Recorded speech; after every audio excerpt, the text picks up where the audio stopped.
this young man was a young kid in college when I first met him. Yep. And he showed up at one of my clients' NFL draft parties.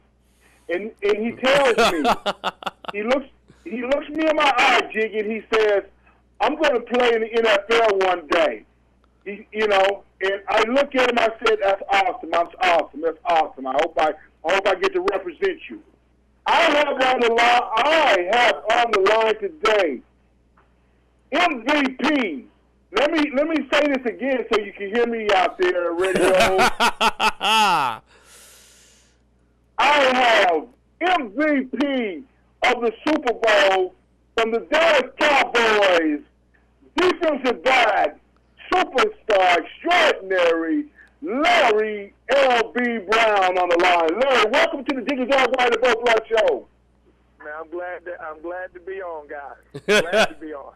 Well, hey, Larry, tell us about what you've been up to, and give me your thoughts on the upcoming NFL season, man.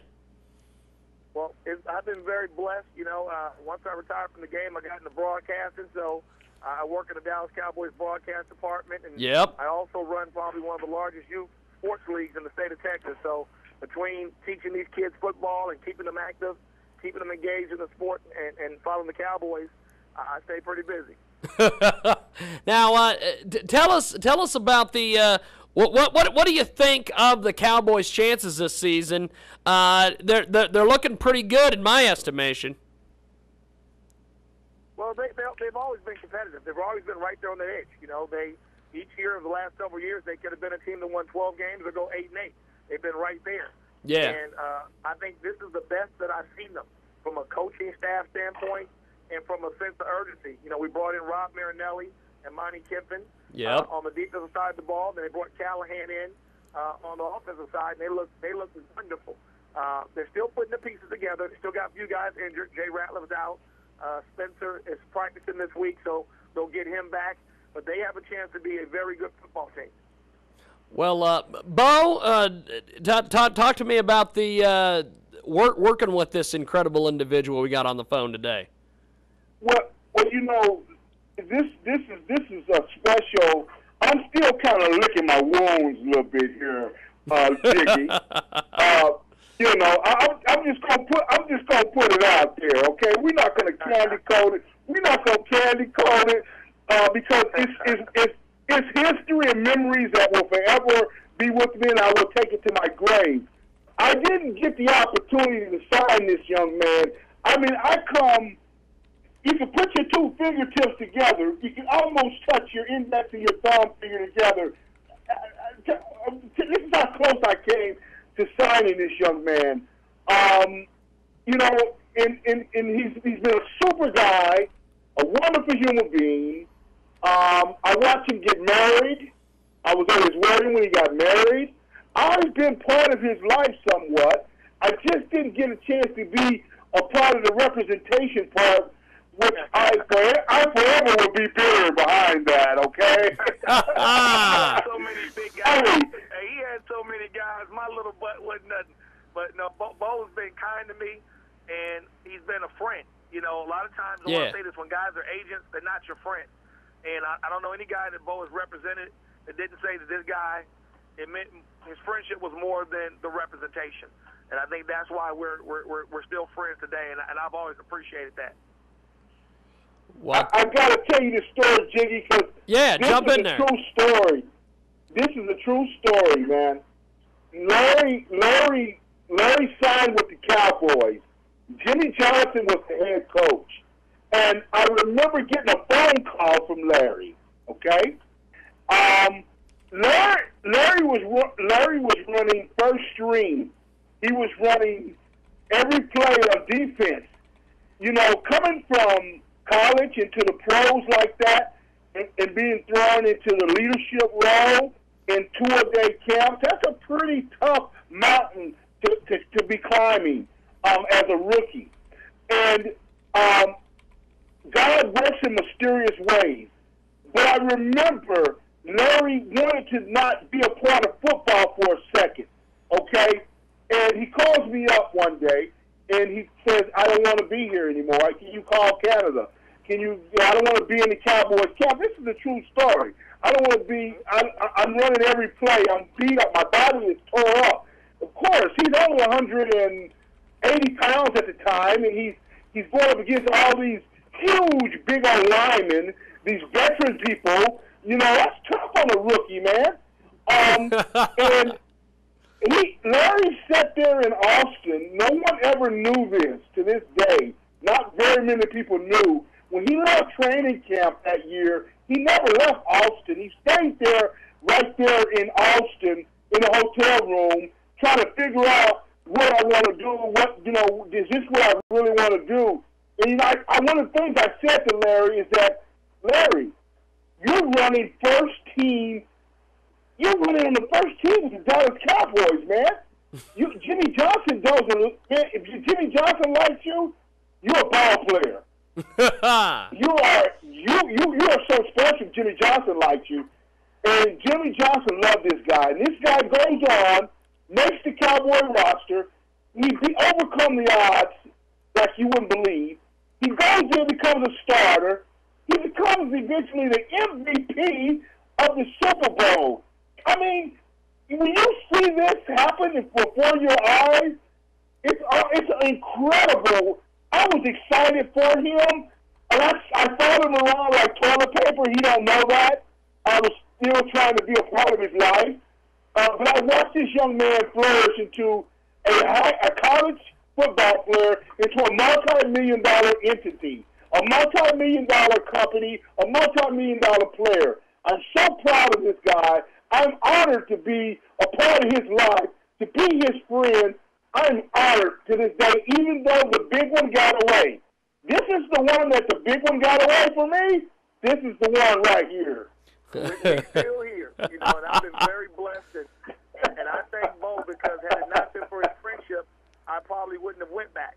And Bo's a big reason why I went back, you know. And most people, you know, I don't tell that story often because I never want to make the Cowboys look bad or anything else, but yeah. You know, hey, I got to a boiling point. Didn't know if I wanted to do it, and Bo made sense, helped me make sense of things, and I went back, and the rest is history.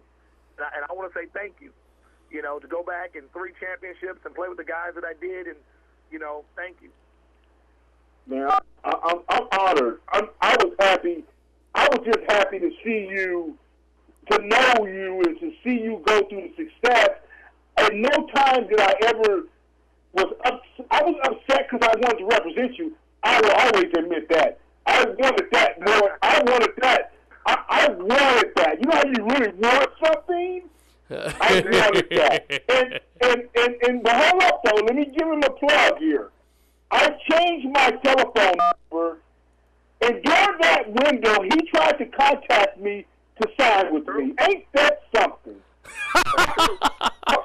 I could kick myself. If my foot could go backwards, I would do it. I would do it. All the times I don't ever change my number. That particular time, for some reason, I changed my number. but we're still here. The blessing is Bo is the man. I'll tell you. We love Bo. Bo's been the man for a long time. There's a difference between being the man and being the man for a long time. Well, you know, it's people like Larry that God has put into my life, and just, you know, I'm blessed just by knowing him. Even though, I mean, I still got blessings just by knowing him as a person. Yeah. Without him giving me his friendship, that carries value alone. That's what it's about, friendship. Hey, that's really what it is all about in this business. That's what it's all about. Tell me about some of the other teams out there in the NFL that you're watching. I know you've got the obvious Cowboy connection, but talk to me about some of the other teams that you're watching out there, and what do you think of them? I think as a fan of the game, I mean, it's wide open. I'm excited about what Peyton looks like in Denver. You look at Sean Payton, who's back in New Orleans, and that team. You know, Atlanta, what Matt Ryan and those guys are doing down there.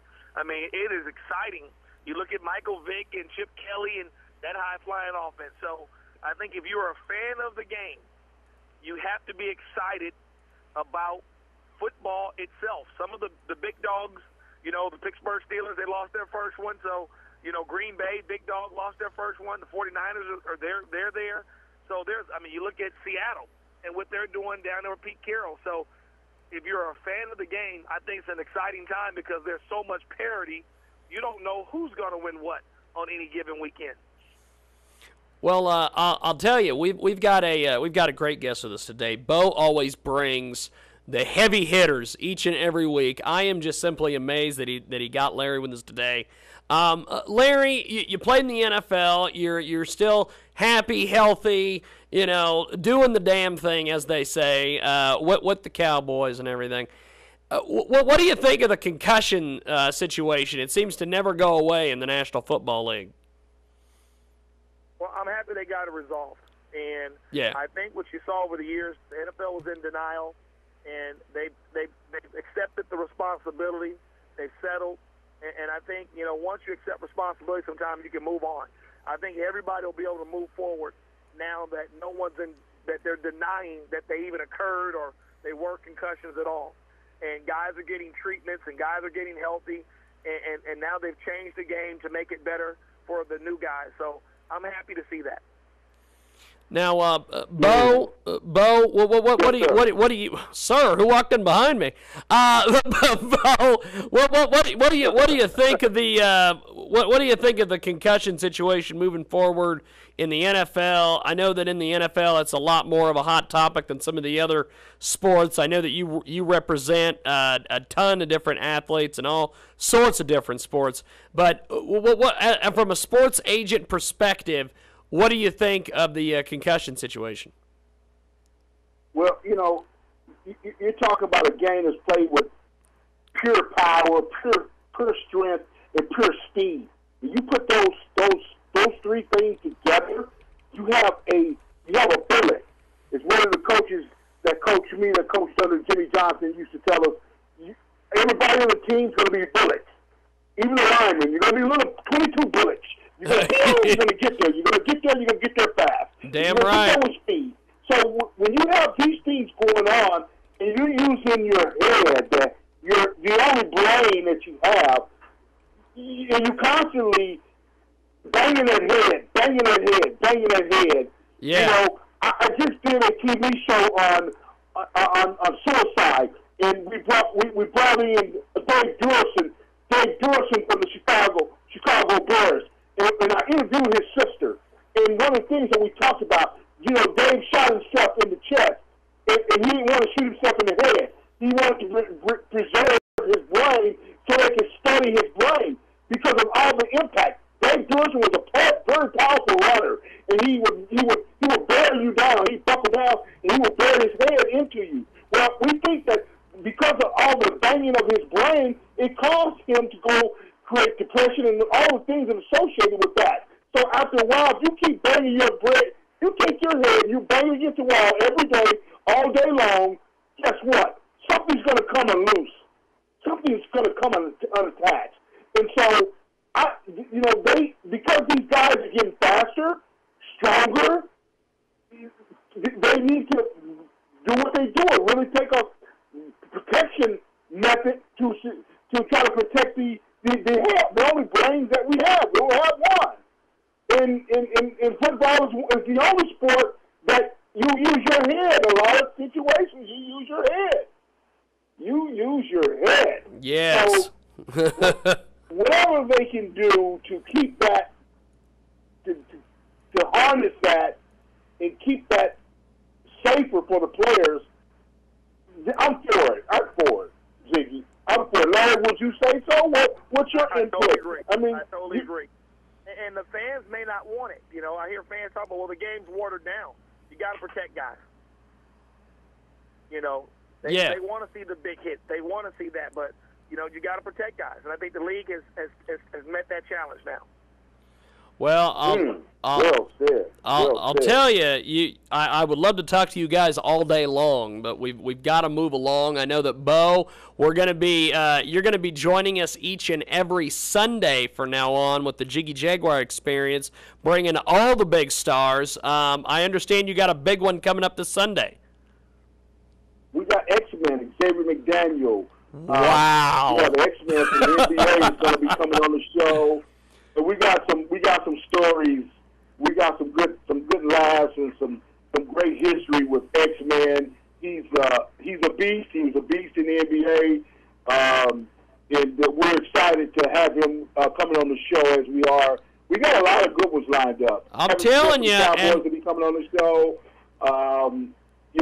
I want to do I do TV and stuff, and one of the things I really want to do with Larry Brown is, I want to do with you, and Chris. Oh yeah, as well. Oh yeah. I want to do it. I want to do a documentary on Larry Brown, because when you see the Larry Brown story, it's like a kid that goes against all the odds that you can possibly think of, and overcomes all these odds and going to be it was like to me, his script was like a movie script to me.